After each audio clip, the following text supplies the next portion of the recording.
اعوذ باللہ من الشیطان الرجیم بسم اللہ الرحمن الرحیم ولذکر اللہ اکبر صدق اللہ مولانا العظیم وصدق رسولہ النبی الکریم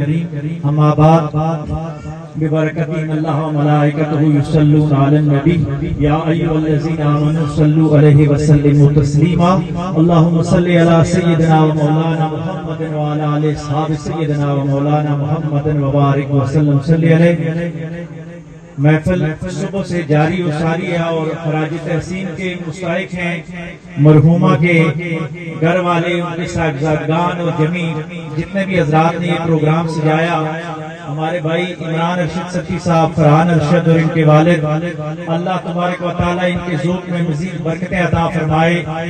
حضرت عائشہ صدیقہ رضی اللہ تعالیٰ عنہ کے پاس صحابہ اکرام گئے کہ حضور نبی کریم صلی اللہ علیہ وآلہ وسلم کا کوئی مختصر عمل بتائیے،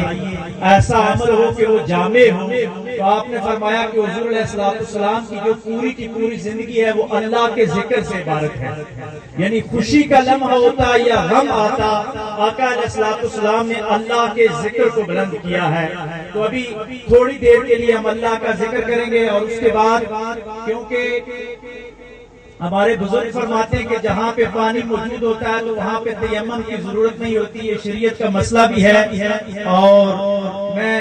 معذرت بھی جاتا ہوں ہمارے خطہ کوثر کے عظیم علمی اور روحانی شخصیت عالم نبیل فاضل جلیل حضرت علامہ مولانا قاری عبدالرحمن صاحب سیالوی دامت برکاتہ العالیہ،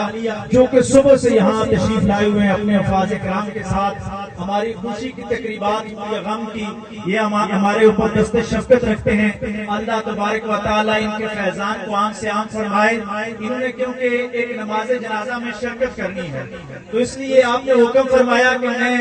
دعائے خیر آخر میں کروں گا اور پھر کسی موقع پہ انشاءاللہ آپ کو اپنی گفتگو سنائیں گے۔ تھوڑی دیر کے لیے ہم اللہ کا ذکر کریں گے، پھر گفتگو کا وقت ہوا تو بعد کسی وقت انشاءاللہ گفتگو بھی کریں گے۔